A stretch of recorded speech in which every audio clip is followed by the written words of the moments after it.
Kalyan Ram కెరీర్లోని prestigious movie ఇది. ఆయన కెరీర్లో ఇప్పటిదాకా అప్కమింగ్ డైరెక్టర్లు, ఫ్లాప్ దర్శకులతోనే సినిమాలు చేశాడు. బడా డైరెక్టర్లతో మూవీ చేయలేదు. అలాంటిది తొలిసారిగా పూరి జగన్నాథ్ వంటి అగ్ర దర్శకుడితో ఈ నందమూరి హీరో ఓ మూవీకి కమిట్ అయ్యాడు. అదే ఇజం. ఈ నెల 21న విడుదలకు రెడీ అవుతోంది. బాలీవుడ్ భామ అదితి ఇజంతో టాలీవుడ్ లో ఎంట్రీ ఇస్తోంది. కథా కథనంతో పాటు మాటలు కూడా పూరినే సమకూర్చారు. జర్నలిజం బ్యాక్ డ్రాప్ లో తెరకెక్కుతోంది ఇజం. ఈ సినిమాపై వినిపిస్తున్న ఇన్సైడ్ టాక్ ఇలా ఉంది. కళ్యాణ్ రామ్ ఓ న్యూస్ ఛానల్ రిపోర్టర్ గా పనిచేస్తుంటాడట. పక్కా ఐడియాలజీతో కనిపించే సిన్సియర్ పాత్రికేయుడు.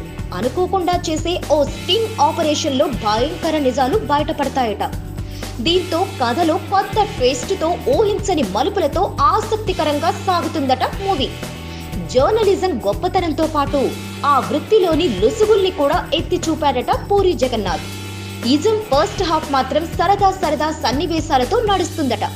హీరో లవ్ ట్రాక్ తో పాటు ఎలక్ట్రానిక్ మీడియాలో జరిగే సీన్స్ అన్నిటినీ పూసగుచ్చినట్టు చూపించాడట పూరి. రొమాంటిక్ సీన్స్ లో తన మార్క్ లవ్ సీన్లతో బాగా ఎంటర్టైన్ చేశాడట. పూరి బ్రాండ్ హీరో కళ్యాణ్ రామ్ లోను స్పష్టంగా కనిపిస్తాడట.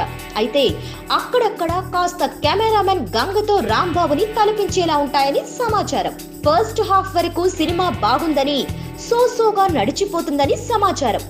ఇక సెకండ్ హాఫ్ కి వచ్చేసరికి సినిమా తేలిపోయిందనే టాక్ వినిపిస్తోంది.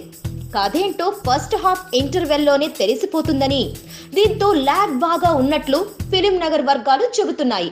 ఇటు సీరియస్ సబ్జెక్ట్ అవడం కూడా ఇజం ని ముందుకు నడిపించలేకపోయిందనే కామెంట్స్ వస్తున్నాయి.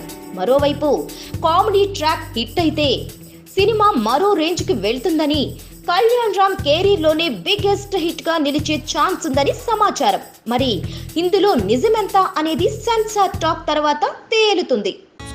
Please subscribe. Hi, it's me Purna. Please subscribe.